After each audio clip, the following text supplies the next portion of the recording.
Hello दोस्तों।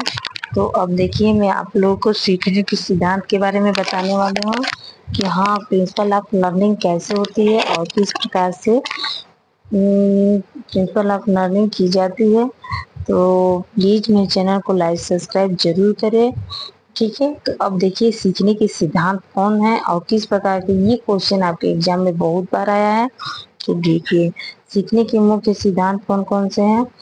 तो देखिए इसमें है कि सीखने के मुख्य सिद्धांत। पहला, अनुभूत आवश्यकताओं की पूर्ति। अधिगम यह तभी संपन्न होती है जब उसे शिक्षार्थी अनुभूत आवश्यकताओं की पूर्ति होती है। मतलब मान लीजिए हमारी जो अनुभूत इच्छाएं होती है वो पूर्ति नहीं होगी तो हम अधिगम कैसे कर पाएंगे।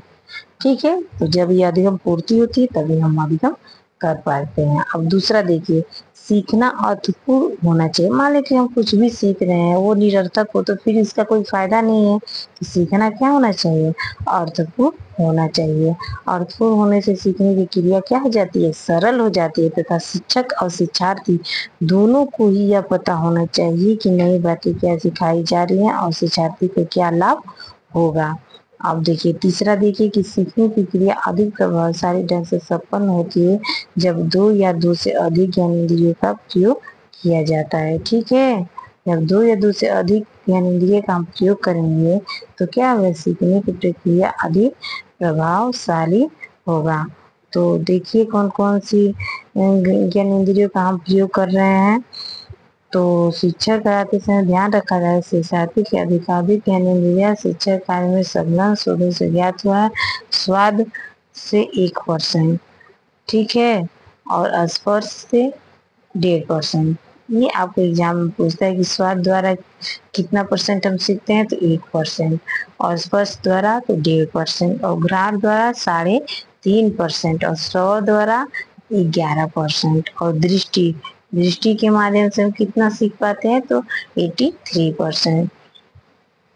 और सीखने की क्रिया संपन्न होती है इस प्रकार पढ़ने से 10%, सुनने से 20%, और पढ़ने से 10%।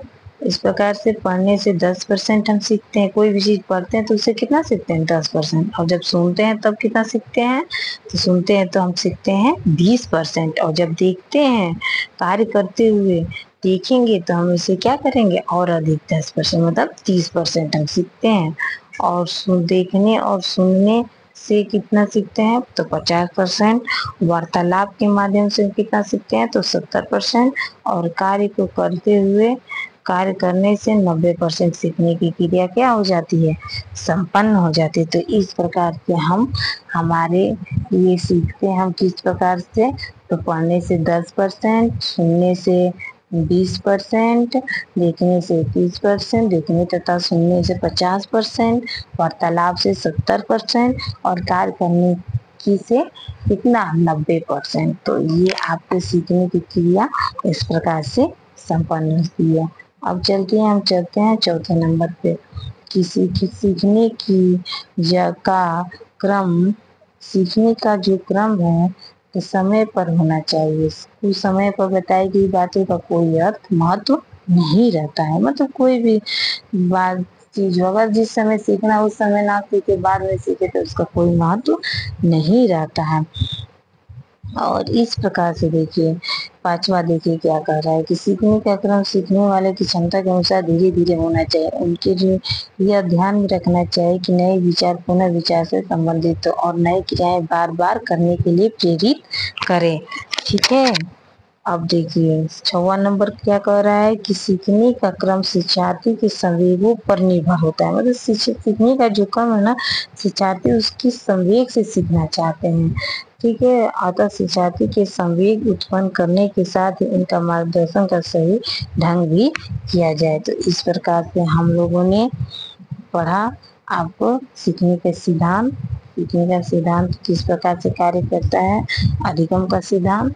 तो यह आपके एक इम्पोर्टेंट टॉपिक था। धन्यवाद।